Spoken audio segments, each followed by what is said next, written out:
সফলতা কঠিন হতে পারে, কিন্তু তা অসম্ভব না। হার মানা নয়, সফল হওয়াই হলো আসল লক্ষ্য। যদি আপনি নিজের ওপর বিশ্বাস রাখেন, তবে কোনো কিছুই অসম্ভব না।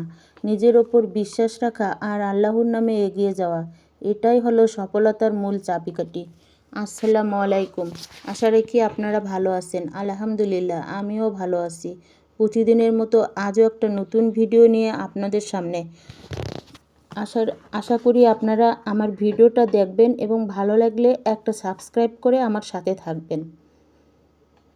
আজ কী রান্না করলাম আপনাদের সঙ্গে শেয়ার করি। আজ হচ্ছে করলা ভাজি, মুরগির ফ্রাই। এইটা হচ্ছে আমার বাচ্চাদের অনেক পছন্দের, এজন্য এটা আমি প্রায় দিনেই করি।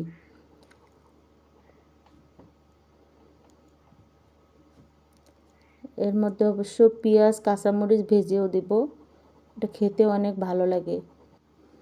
এরপর পেঁয়াজ আর কাঁচামরিচ ভাজবো এর সঙ্গে দেওয়ার জন্য।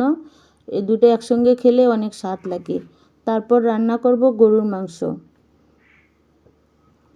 এই ভিডিও বানানোটা আমার স্বপ্ন, আপনারা দেখলে তবেই আমি সার্থক হব। এখন হচ্ছে গরুর মাংস রান্না করতেছি। এই মাংস দিয়ে দিলাম, তারপর হচ্ছে একে একে সব মশলা দিয়ে মাখিয়ে তারপর ঢেকে বসিয়ে দেব।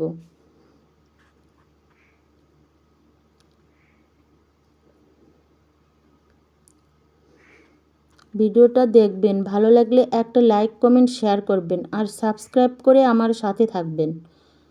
আপনারা ভালো থাকবেন, আমার জন্য দোয়া করবেন আর আমার ভিডিওটা বেশি বেশি দেখবেন, বন্ধুদের মাঝে একটু শেয়ার করে দিবেন।